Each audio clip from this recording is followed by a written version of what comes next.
ना मम्मी का, बहुत शौक लगा था। मम्मी के बेड पे सोता है, मम्मी के बेड पे सोता है, वहीं बैठता है। वहीं बैठता है, इंतजार कर रहा है मम्मी का। সেই সময়টাতে ওখানে যারা ছিল সকলেই আচরিত হয়েছিল যখন রাখি সাওয়ান্তের মার মৃত্যুবার্ষিকীতে রাখির ডগি জিমি ওই জায়গাতেই বেহুশ হয়ে যায়। কেউ কিছু বুঝতে পারছিল না যে হঠাৎ করেই জিমির কি হলো। সেই ঘটনা দেখে রাখির হাত পা ফুলে উঠেছিল যখন জিমি লড়চড়ি করছিল না, বাট পিছন থেকেই হঠাৎ করেই একটা শব্দ হয়ে ওঠে, যে শব্দ শুনলে আপনিও চমকে যাবেন।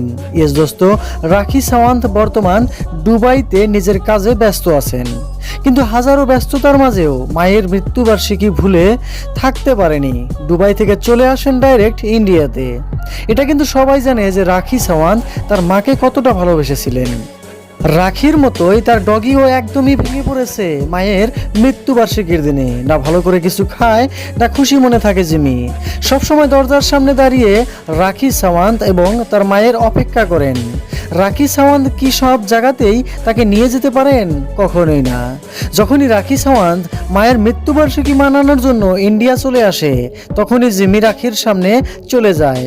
তখন রাখি সাওয়ান্ত জিমির ভাব চরিত্রগুলো নোটিস করেন।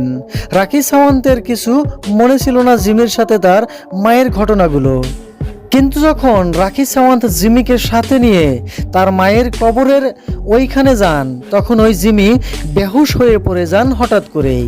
তখনই রাখি সাওয়ান্ত পশু ডাক্তারকে কল করেন। এখনও কিন্তু জিমি অসুস্থ হয়ে পড়ে আছেন। আপনার কিন্তু এই ডগি জিমির জন্য কিছু একটা বলতে হবেই।